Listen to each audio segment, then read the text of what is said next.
Now, here's something that will get you going.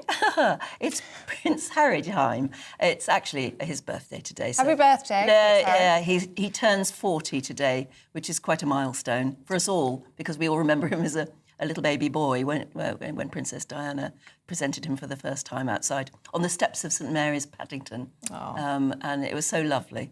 But he's 40, I can't believe it. Anyway, he's released a statement saying he's nothing but excited for the next decade. And he opened up about fatherhood. He said it gave him a fresh perspective on life, of course. But what about his family back here in the UK? We're asking this morning, is it time that Harry was brought in from the cold and given a second chance? Or has too much been said and done? To debate this, we're joined now by Senior Gardener to King Charles, Jack Stooks, and Royal Commentator Richard Fitzwilliams. Really good to see you both this morning. Let's start with you, shall we, Jack? And I'm sure you have a lot of sympathy for Prince Harry because you know him well. I do, and I was lucky enough to know him growing up. I'd been at Highgrove for 21 years, so I had the pleasure of knowing the whole family. And I just feel that now is the time to just go, do you know what is the point? Why are we all hating on Harry? When I say we all, I'm not, but it's just everybody's spending all of their time hating Harry for some reason, and it's not actually anything to do with them. You know, he's had a family rift. Yes, we've all had family rifts in our time. We've all sort of done and said things to our parents, our siblings, that we regret later on. But Harry is 40. He is getting older. His children are growing up without seeing their cousins. Why not just, let him come back, let him be back in the fold, get him involved in the Commonwealth, something that he actually wanted to do when he was told, no, you're out. And once they said, no, you're out, that's only when he wrote the book. So he didn't write the book prior to there being a fallout. So there must have been a fallout of some sorts that I don't think we'll ever fully know what, because that will happen behind closed doors. But I think it's time to move on and, let that the sort of the past be the past and move forward positively. And hopefully we shall see what the next year brings with his 40th. Richard, what do you think? Well, firstly, I wish Harry a very happy 40th birthday in California, where he says his home is, with Meghan, Archie and Lily, absolutely. But so far as returning, whether or not to do some royal duties, he will be back periodically, I think. What we're looking at this month, in fact, is 4 years to the day since they were representing the Queen in South Africa, and they made it clear that they were deeply unhappy and that a rift had begun. And since then, we've had so much avoidable sensation. They've monetized the rift with the royal family, and also they've harmed the royal family. I wish it was as simple as Jack says, because it simply isn't. Firstly, as the monarchy needs a certain amount, obviously, of dignity.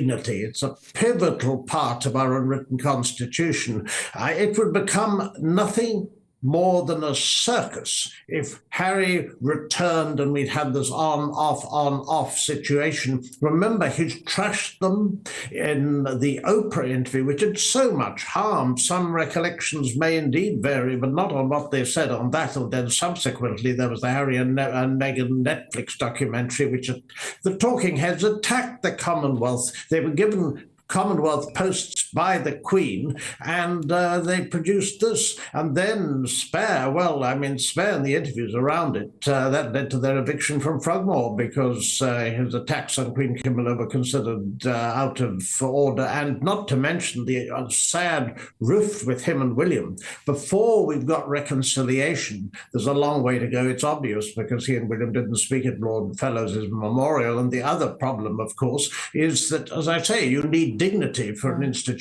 It's got two senior members who are seriously ill at the moment, and the optics of Harry's last two visits here were, I thought, rather extraordinary. But for heaven's sake, you cannot have Harry returning on some sort of basis where he might or might not give media interviews which are attacking the royal family. Why don't the Sussexes, this is my question, why don't they say things, if they want reconciliation, supporting the royal family and supporting the Commonwealth? Jack, what do you think? Do you think that too much harm has been done? Do you think that trust has been broken with these damaging allegations made in the book Spare, in the Netflix series, in the sit-down interview with Oprah? I mean, the sense in the papers this morning is that King Charles would be open to some sort of reconciliation with his son. It's Prince William who says that too much damage has been done. What's your sense of the way that things lie? I think damage has obviously been done. You know, we've all seen and we've all heard reports, and some of us have read the book, some of us have listened to the book, and things were said in that book that I think even Harry probably regrets putting into the book.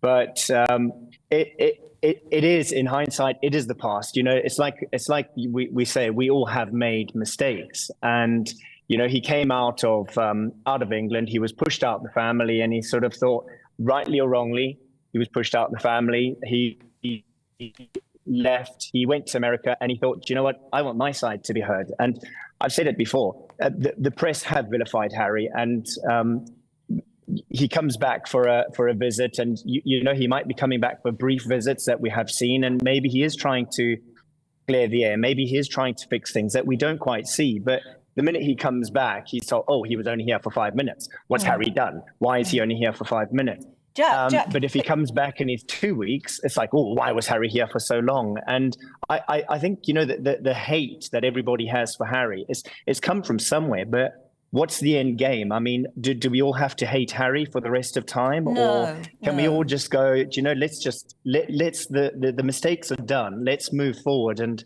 get positive, get him back where he was, you know, where we all loved and adored him. Jack, we've already run out of time on this, sadly. Sorry. But no, it's lovely to have people who speak so well. Thank you. Yes. Both. But, Jack, just before we do say goodbye, I mean, you mentioned the word hate there. I hope nobody wants to hate Harry at all. It's just a sort of visceral reaction to some of the things he said.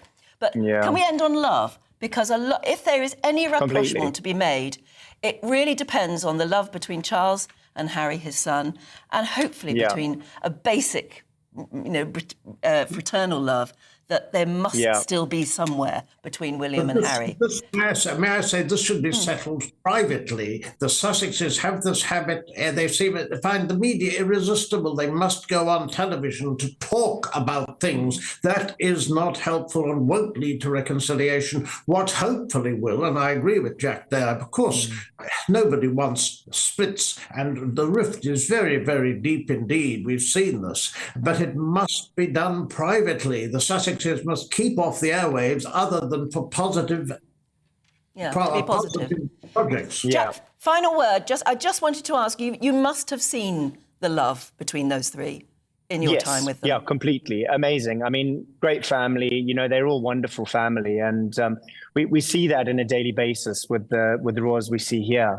But they were amazing, an amazing set of people, and I think the king was amazing. You know, with the death of their mother, he did a fantastic job, and the boys absolutely adored him, and he obviously adores them. So I don't think that's lost. So let's just keep that going, and you know, instead of putting out the negative press, let's try and get the positive going and get back to where we were. Absolutely, gentlemen, both. Thank you so much. Thank you. Yeah. You will have a view on that at home. Is it time that we forgive Harry? The past is in the past, as Jack Stooks says there. gbnews.com/you'll say, let us know what you think. Maggie says, Harry is unforgivable. He isn't even apologetic, so why would we forgive him? I think that, an apology. Apology could go a long way, couldn't it? Yeah. It's just a difficult one for him to do, because clearly he meant some of what he said. And also, if he apologises too much, he looks as though he's betraying Meghan. Meghan, I know. A very, very difficult one. Between a rock and a hard place now. Very much so, I think, yeah.